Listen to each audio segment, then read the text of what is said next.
We are here. So let me check. Yes, yeah. So we have two different ends. One is Zoom, that is totally different of what we are getting here, but we'll make it work. We'll make it work. So Christine, welcome to our 3-day bootcamp event at the International Graduate Center at the Hochschule Bremen in Germany. We have been working intensively all these 3 days, ideating, planning, and implementing an online store using Shopify for this entrepreneurship course. You are the last speaker of the day, of the event. Well, first of all, I'm very pleased to introduce to you to Christine Genois. We met back in Barcelona when we taught together each other in a business school there. I also had the pleasure to attend one of her lessons. I learned a lot about SEO, but it was for websites, and everything has evolved a lot in the last 10 years or even more. So Christine, she's a specialist in SEO. She's also a co-founder, or she was a co-founder of Roads. She's head of organic of growth and traffic generation. So she knows a lot about how to lead, also acquire customers using digital media.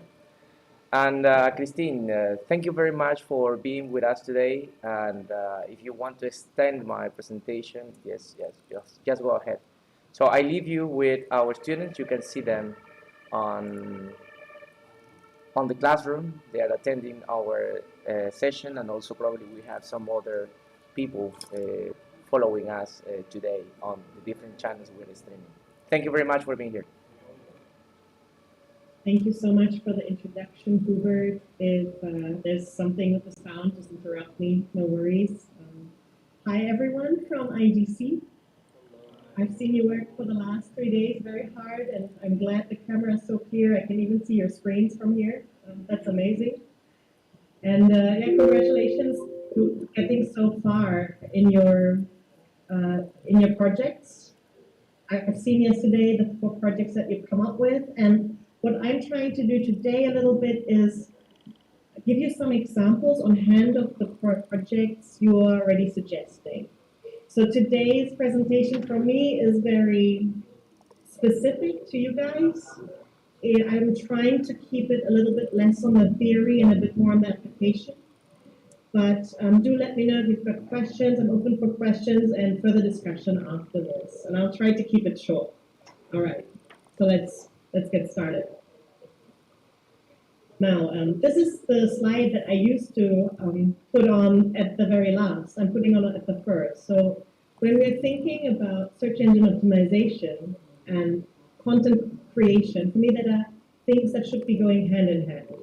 In my work, when I've been working with Spotify or with clients like Netflix, content is just as important as the SEO when it comes to promoting things. And if you don't have good content, there's no worth, to promote something, and the other way around.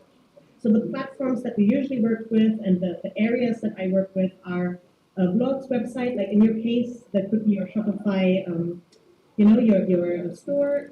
It could be actually with a news angle, with the PR. We have the advertisement, the paid, that I also work with, but prefer not to because I like free things. And then the social media, which is definitely also my field, and I think you all are familiar. And then there's the other side of the digital, which are events and print, and I like to combine everything together when it happens. But in your case, I know you're starting with your specific e-commerce store. You might not have all these other plans yet, so let's just pretend we are really at the start and what we can do today to get a step closer to this higher synergy. You might know that Google is important, and if I ask you today, maybe show of hands, who's used Google today? Anyone? Who has Google today? They are shy to raise their hand. Right, don't be shy. I can see you. I can even see your screen. I was telling you. Okay, everyone. most of you probably have Google today. If not, maybe you've at least ChatGPT. I know it's going there. So Google is important because it's become a verb. It's become an adjective. That is where all our information is at. And if you were born any time before the internet, you might have gone to a library, but that's it for us now. It's Google. So how does Google work? In a nutshell, I sometimes bump shoulders with the smart people from Google, and I ask them, what is the magic that I can be #1 in your search results? I don't have to pay. The answer is really, it's iterative. It changes all the time, but the way that Google ranks you and your business #1 is by determining who's the most important. What's the most relevant response to the question that they're being asked? You get it? Like, if someone is asking a question on Google or having a search, it is going to try to give you the response that you're most likely to want. And the way that it does it, it's basically taking all the crowd's information, big data, and it looks at how long people are standing there, who's linking to the site with relevant keywords. It's trying to create this connection with all the data available to find out how important is your page in relevance to that question, if that makes sense. Definitely makes sense. Okay, so it works on Google, but it works also on any other social media, which is why everyone who went on LinkedIn 10 years ago, Hubert, now it's probably a little bit of a better chance and a better network, because LinkedIn became one of the biggest social media in the world, also in the top 10. And if you were there for a while, it worked exactly the same way. So basically keywords and hashtags are similar. They're similar in nature. Okay, so let's just jump right in. I'm mixing up a little bit the 4 points that I was going to talk about to give you some context. So on-page SEO, on your actual website, what matters? That has not really changed over the last 10 years. It's your URL, it's the most important one. So usually if your business name is, let's say, International Graduate Center, for example, and people are searching for the word graduate, it kind of helps if the word graduate is spelled out in the URL, not just IGC, but graduate, let's say, or at least in a / graduate. The URL, when the keyword is there, Google thinks that must be relevant to that keyword, because otherwise, why would it be in the URL? Headers, there's header 1, 2, 3, 4, like there is in your Word documents, I suppose. So if you have a header in your web and you have the option to make it header 1, header 2, header 3, the higher the header, the more weight it will put on that keyword. Can your entire text be a header? No, not really. You should be selective. It should be still a good user experience. And of course, what's happening in the text and where you put your keywords is also important. That also matters. There is some sort of talk about how many times you should repeat that keyword. The answer is, even from the Google people, is as many times as it makes sense. If it is overkill, as we say, and it just looks like it looks desperate, then that's not really the purpose of the thing. It should be something that's contextual. Therefore, the better text you are creating, the more context you're creating, the more reason you have to use the keyword the better. And there's this other thing called images. You can name your images. And in your e-commerce store, this is super important. So for example, here we have the dog collar example. These dog collars will only come up in Google search images if you've named them something. Where can you name them? A, when you upload them from the beginning. I heard that in Shopify that matters.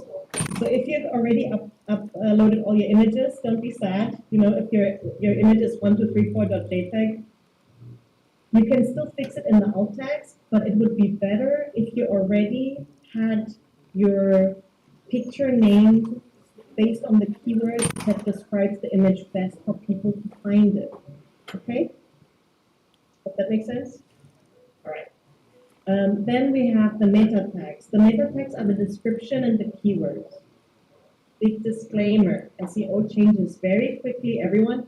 Back in the day, everyone said, put all your keywords into the meta tags and the description and the keywords, and you'll be fine. Now people are saying the keywords don't even matter anymore. Look, it's a copy-paste thing. I just put them there just in case, because you never know how the algorithm is moving, and unless someone from Google tells me it really doesn't matter, I'm not going to remove them. So, what are meta tags? If you go onto a website and you left click, and you click the page source, and you do a find for meta, there's going to be a section called keywords and description.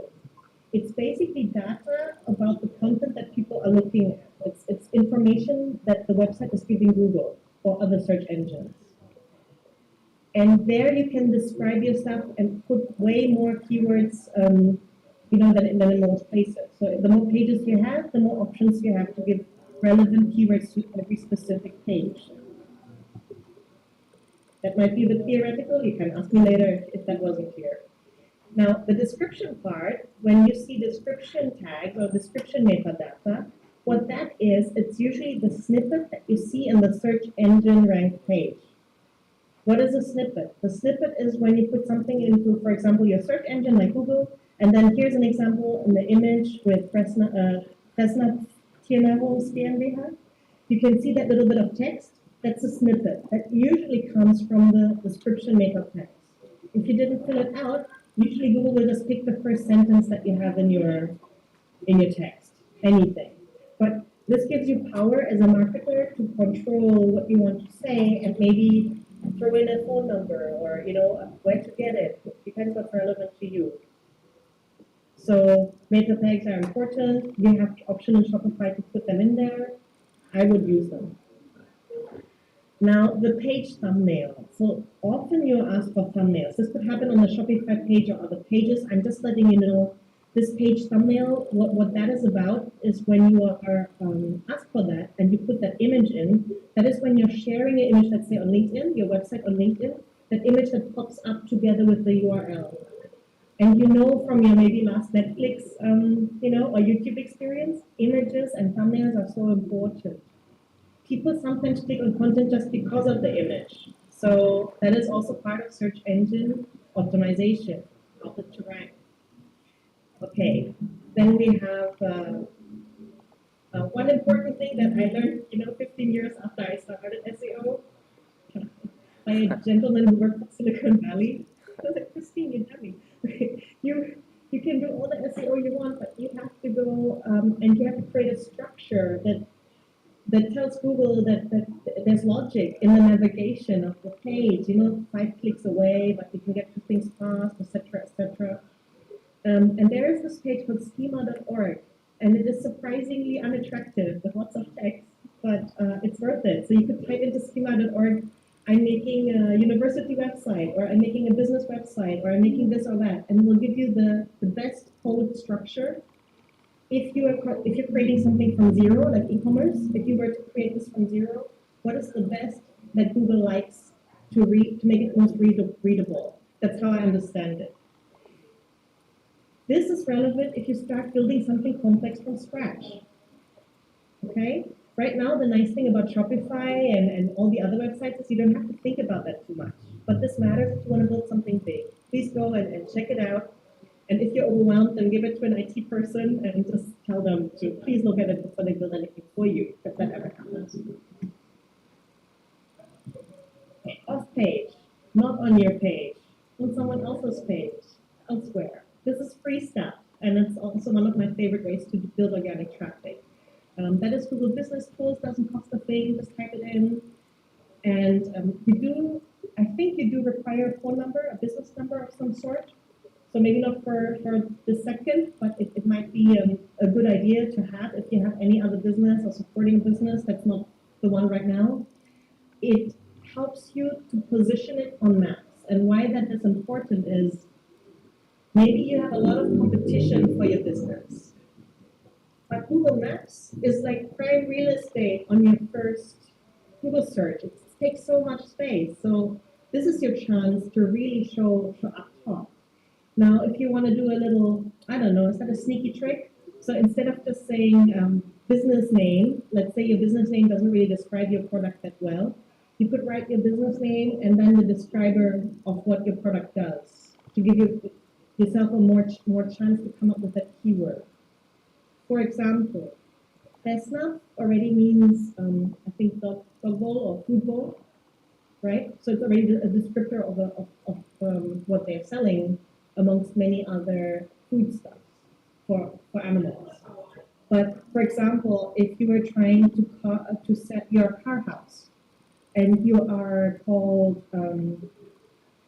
I don't know, Ben's Garage, but you're selling cars and you know the garage, and you might have a dash and it says car warehouse for luxury something rather. So you could extend that, you could put that in your Google business. I think that makes sense.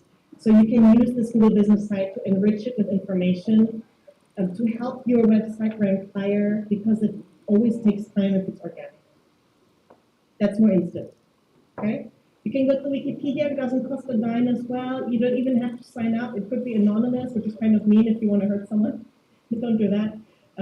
But if you wanted to build your own business, if you have a couple of news already about you, you could make yourself a Wikipedia page. As an individual, you can make yourself a Wikipedia page. That is not that difficult. The best way to go about it is to go to a similar page, similar to your business or yourself. Find a template, basically, that is what you want to do, and then create something similar. What Wikipedia doesn't like is if it's too salesy. It's just information, but it helps your page rank too, because you're talking about the page or yourself.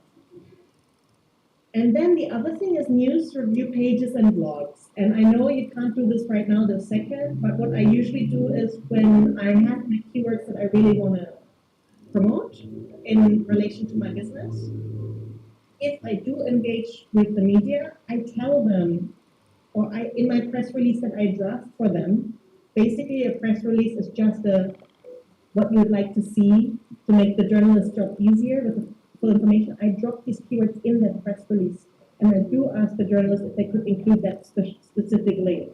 They may choose not to, but they might, and that is super helpful for your own SEO. That's off-page SEO, right? And Google thinks you're more important because other people are talking about you with the same keywords that you're trying to promote. The research part, which I like to call common sense. This is like one of you.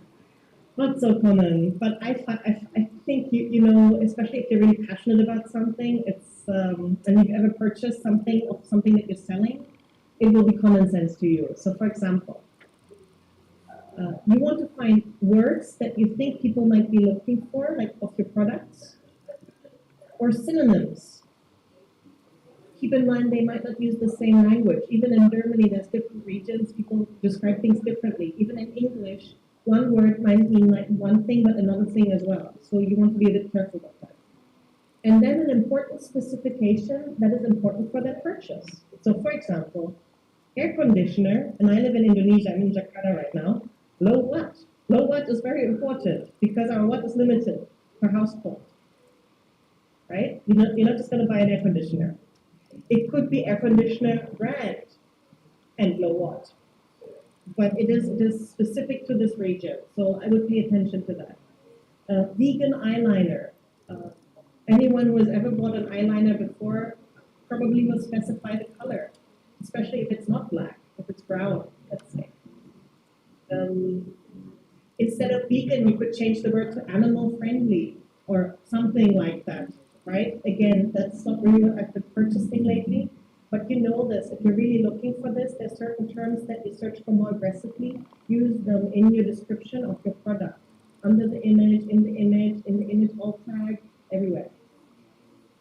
Okay, so dog collar. I have a dog. It's a pit bull, so I'm looking for something that lasts. So I'm looking for sturdy and comfortable. And these are these keywords that I use. This is intuition. You don't. I think a lot of times you don't need that much research if it's just to get started. For your stores right now, you could just go with your gut. Now, the next step is to Google search that common sense keyword that you thought about, and then look in the results for people also searched for or also asked. You know what I'm referring to?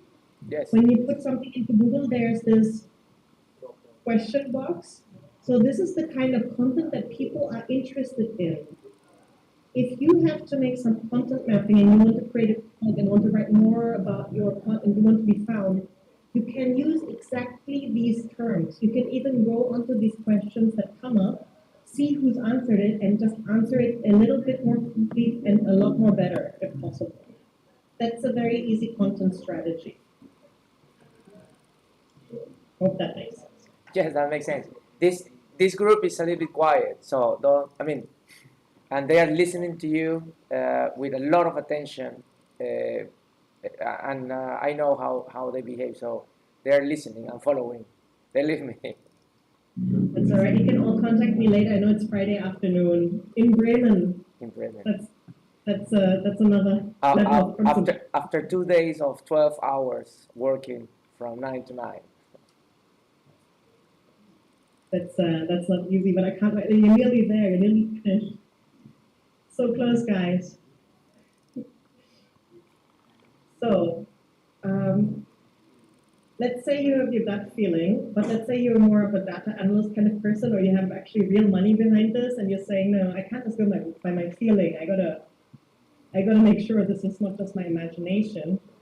Then you can go to something like Google AdWords or SEMrush. SEMrush, I use it there is a free version. I use the paid version right now. I'm obsessed with it. I think it's really fun, and it's data for non-data people. You know, you don't have to be a rocket scientist to understand it. I don't think it's very complicated.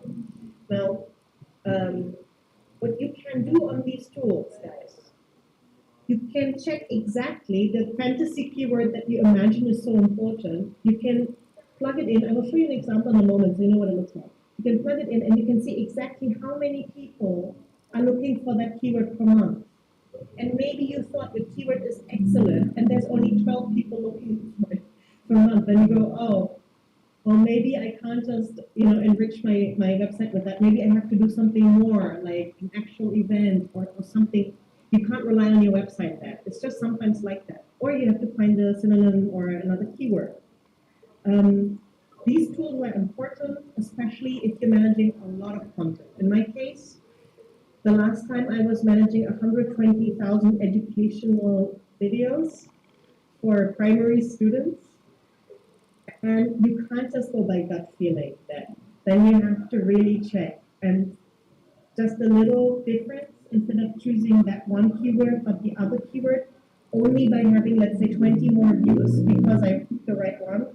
If you have 120,000 pieces of videos, it really makes a difference at the end of the week, right? Like, that's big then. But if you're doing your first 20, then go ahead and experiment. I think that's fair as well. So, if you're really big, like I don't know, H&M or another store, I think you do not have to be so specific with your keywords because people will come. Yeah. But it depends. If you're H&M and you're feeling like your blue shirts are going down, you might want to be more competitive. You know these e-commerce stores that you see on eBay, etc. Amazon. It depends what it is. And sometimes, as a business, and this is something I learned very early on in my career. So there was this thing. There was this. The government was giving subsidies to people, car owners, who would change their car to be more environmentally friendly. That was in Australia. So I had this mentor who would look at anything where the government gives subsidies on, and then he would check how many people are actively online trying to get this good deal. And depending which of the subsidies would attract the most interest from the people, based on this research, he would build a business just for that year. So in that case, he built a business, a car garage, that only focused on converting your car to be more environmentally friendly. And because he got so many people, it could be actually at zero cost of that person. So he got, 3,000 customers in that 1 year in his one little garage with one person working there. And then after the subsidy stopped and he closed it down, he went to the next one. And I thought, oh, that's brilliant. So this is really meant for entrepreneurs. This tool is great for entrepreneurs. If you're not passionate about, that one item that you're selling, but more about the idea of business, then this keyword research tool can help you find out what is hot right now, and you can jump on it and try and see where there's potential. Right? It really depends. And I think the next level for me is like, how do I check whether I've chosen the right thing and written the right content? In Google Analytics, there's thousands of statistics you can go through. I do the analytics for big websites. So basically, there's two things I care about, which is organic traffic and time on page. Organic traffic tells me I didn't spend extra money on this, and I want to compare last year with this year. So easy to do with Google Analytics. And time on page tells me, and that can help you guys too if you can do the plugin to Google Analytics.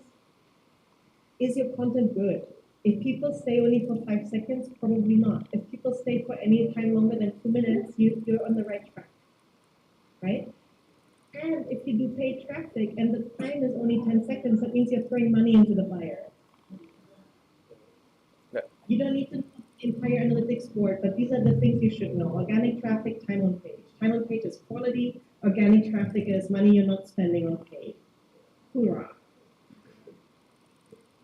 Here it is. Now I have just pictures. I promise it's just pictures coming, and I know it's coming to an end. Before I jump into these, I just wanted to tell you one more thing.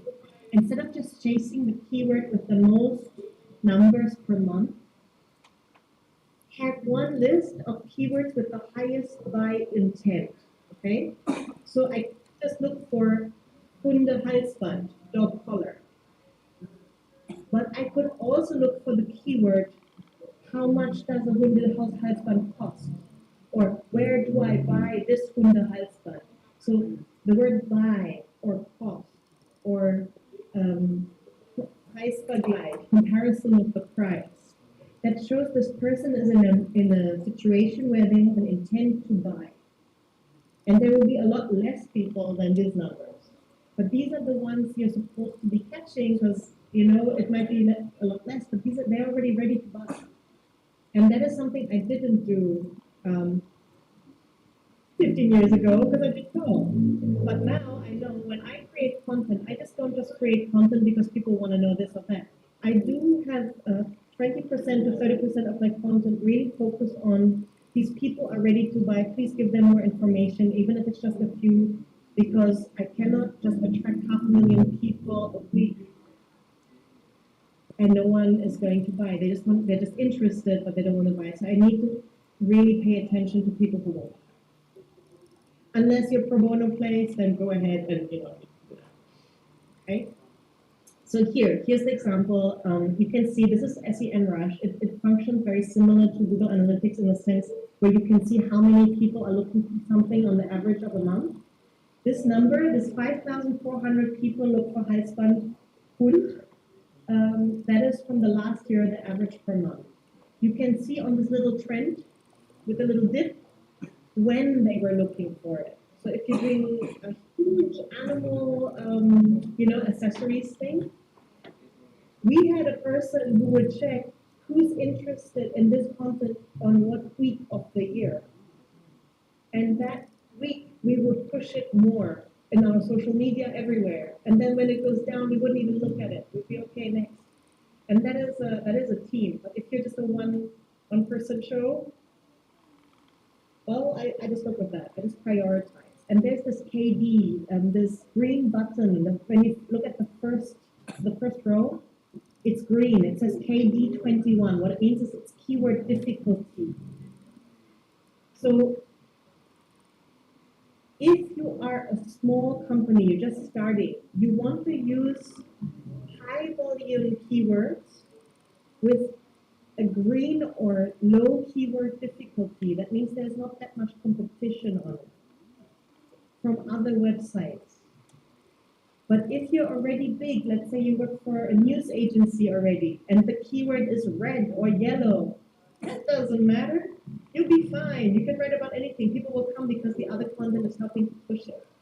But if you're little, you go for the green.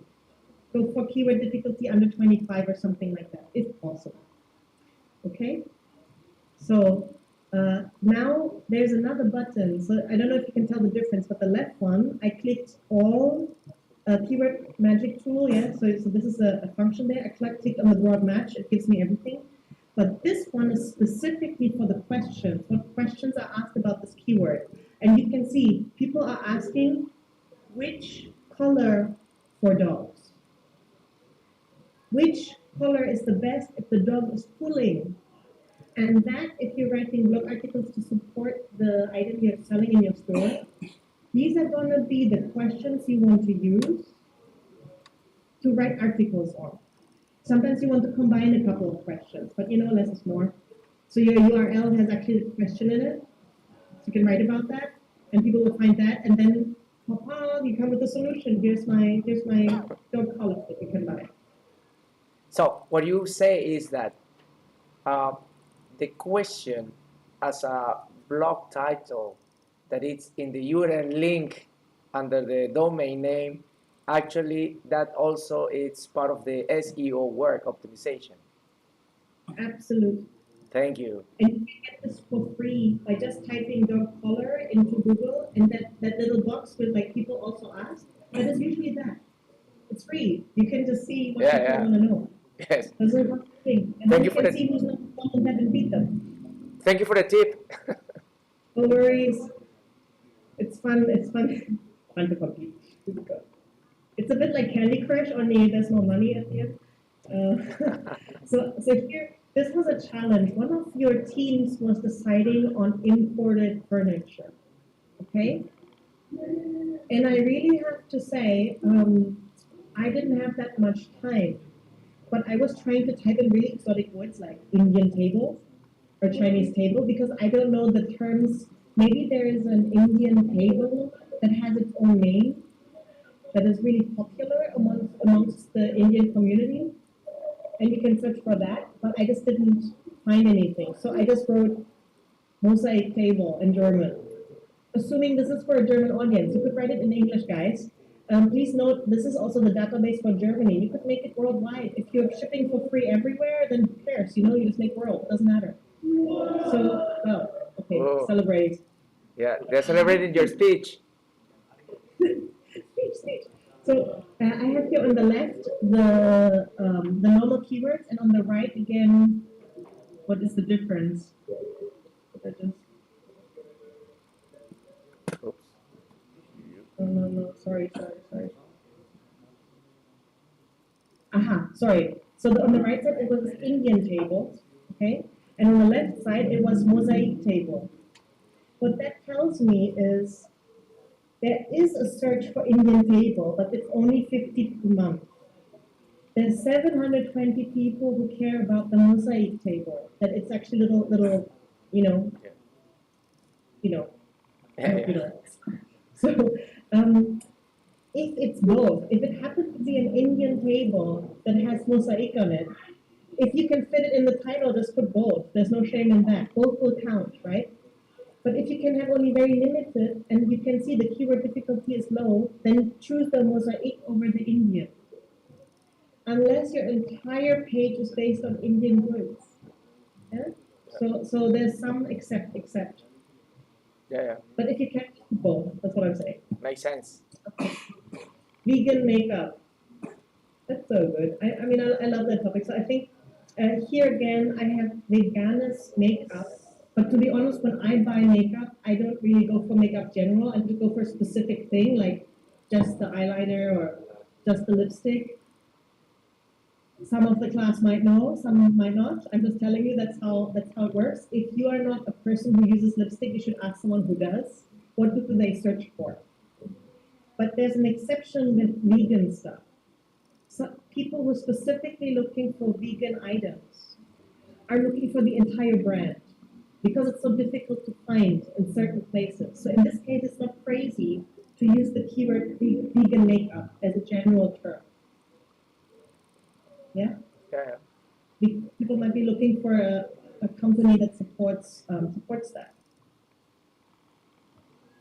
And then here's the air cooler. I know it's hot, but I tell you right now, I feel like here it's hotter, guys. It's hotter. I'm sweating. It's the middle of the night and it's hot. Here you can see the air cooler results. It's really important for you to check if you type in air cooler, and even though this is Germany, you should check in the images. Maybe there's another air cooler, it's not the one you meant. So you have to be really specific in your description. You know, maybe there's another technology and they mean like the air cooler for planes, I don't know. So you have to be careful that it's not a mismatch with the search. And then of course the questions that were super popular is low watt, which one is better, AC versus air cooling, and these were really good articles, like which one is more environmentally friendly, which one is, why are they better, right? So there's keywords that people search for. Again, you can do this for free in your Google search, and then there will be this people also ask. This is my last thing. I just want to tell you guys, there's a whole thing on SEO that I do for social media. It's the same principle.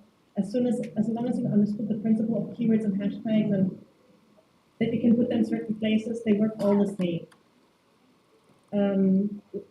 Closing statement. SEO is not everything. It is helpful. If you have a really cool product that the press can't wait to talk about and it looks so good on TikTok that, it's just like your teeth get white in a second, you don't need to think about your hashtags if it's easy to sell it through other ways because it will just sell itself. But if you're just the average, normal, starting out to try things, this is just to support what you've got. Okay? Exactly. Yeah, and don't forget, there's also video SEO, which will be important if you start using that. And just type it into Google. There's amazing people who can explain this much better than me. Very fun, too. Similar principle. Any questions, guys? Guys, questions. Kunal, I think, yes, or get closer because the mic is here. Yes, you can come here next to me so they can get a better look of you. She can see the classroom already, and Hello. Hello. this you can. Yeah, so I have two questions actually. First, like when you talk about making a website, suppose the one we made, do you also suggest to make other blogs and other, like maybe a blog page or maybe some other platforms where, or maybe Facebook profile or Instagram page? If it is, like, how far should we go? That's the first one. Should I tell you the second one also? First we can answer. I might answer the first one, so don't forget the second one. Yeah, that's a good idea. Yeah, sure. My age now. I'm kidding. So what would I do? I think it depends on the item that you've got. If you're doing something, can you write? Is your item interesting enough to write 100 things about? If you're selling teacups and only that, I would say writing a whole blog on it as a startup, maybe your energy would be better to put somewhere else, like going to events, a press release on the story of that cup, using social media. I would just skip that blog. Don't do it, it's too much work. But if you're doing like this animal products, right? I mean, people can go to town just on how to treat their dog and like the 20 toys your pit bull needs for enrichment. You can go all out. Again, if you don't have the resources for that, better to just get someone like a KOL, someone who has someone famous with a dog, and show them play with it and just link to you. Depends on your resources. I used to work with a team of 40 people, and now I'm a one-lady show at this university. And it's different, I have different choices to make. I wouldn't promote stuff I used to promote with 40 people, I tell you that. And also, if you're doing this blog thing, if you're really get into it, it's better not to write about let's say you do which one was your project? What's your item? The pet accessories. Okay, that's easy. Then with the pet accessories, I would go then by one animal type. Like, don't talk about the bird water bowl and then about the dog collar. Try to repeat these keywords in the URL until you dominate that, and then move on to the next animal type or category of things, so you can win somewhere. If you spread it too thin, you cannot compete. It will be hard. That's my response to that. Yeah. Second question. Yeah, so when it comes to organic growth, what would be the standard number to so that we can track whether we're in the right process or not. Like sometimes you start something and then yeah, like what is the right percent, or let's say percent of growth that shows that we are in the right track of organic growth? Because I mean, it's very confusing for me to track that sometimes. Okay, so if you're working, I work for the startup right now. I mean, not right now. I was, and then it was 10x. You have to go by 10. Well, that's not the one I would recommend. Okay, so inorganic growth, if you look, the first 2 years, it doesn't really matter. Just try to grow. Set yourself a realistic goal. Imagine yourself, okay, if only 100 people look at my website, who should it be? Think 100 first, but who should it be? The 100 that make the biggest difference. Maybe one of them has an animal shelter, huh? Right? Lots of colors. That makes sense when you're small. But if we're talking, and maybe you want to start up in a bulk product, like we sell 100 for discount price, there we go. Huh? But if we're talking for after 2 years, when you've gotten to a stable number, the regular, good, healthy number is 20% to 30%. Changes from industry to industry, but 20% is pretty good. It's okay. 20% of your target, right? Of growth, like year on year, 20% is okay. But in the first to second year, you're supposed to grow 1,000% or something, because you started with nothing. Of course, you're supposed to. So I would go for 20%. That's where I'm going for right now. It's like healthy growth, good content, 20%. But that is the industry benchmark that I'm working with right now.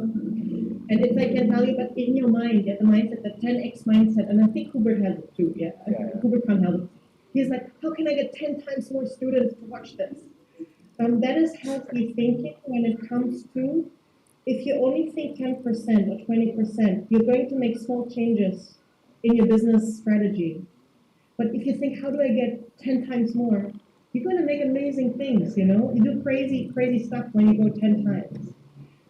So I like the 10x mentality, but it's probably not a KPI you should be giving your, your team live and die by, because they will probably murder you. So that's the answer. I hope that's. Thank you. Okay. Thank you very much. Somebody else, guys. Yeah, come on. You can shoot. They are very into pet accessories. So I have only one question. It's like when I used to work as an SEO developer like 4 or 5 years back, black hat SEO was in practice. Is it still in use by the companies or by the employees, or is there any other tool which we can detect if anyone else is using this black hat SEO thing like today? What's the today's thing? When you're talking about black hat SEO, you're talking about the unethical sort of Unethical bots thing, and stuff. Look, I mean, it's the same with hacking. I work now with cybersecurity people, but also data scientists, and it's like a competition.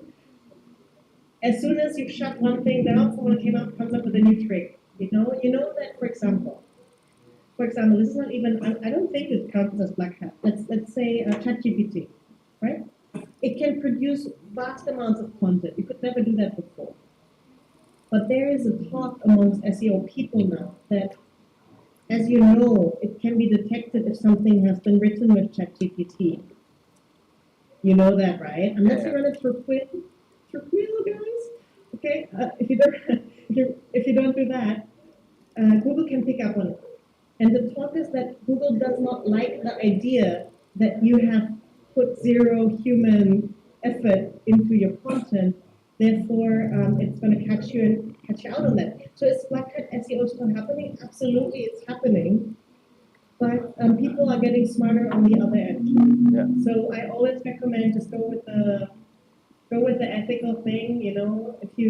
I use ChatGPT for structuring my brain, and then I put my use your mind, try to do something that's your own, and I think it's going to be rewarding. Okay. Thank you very much. Sure. Thank you. Somebody else? No, Nikhil, you have question. It's clear. They say it is clear. So, Christine, thank you very much for your presentation. I don't know if you can stop sharing. Then you can see each other. Yes, now we can see each other in the big screen, I think. Yes. I have to thank you very much for your deep explanation of SEO and optimization. This has been very enlightening and enlightful for us, yes, especially in this late Friday afternoon. And thank you very much for it. And big, no, claps. Thank you so much. I don't know. I don't know. That's the tradition in this house to knock on the table to clap somebody. I don't know if that's a German thing or it's a Hochschule thing here in Bremen. Yes, but this is what we do. I don't know. We knock here. We knock on the table, but I don't know if that's very common anywhere in Germany as well. I'm gonna start it. I'm gonna start a trend in Indonesia. I'll tell you how it goes, guys. Okay. So thank you so much. It's such a pleasure to meet you, and reach out if you've got any questions. Okay. Thank you very much. Bye bye. Take care. Bye, guys. Bye. Thank you, Hubert.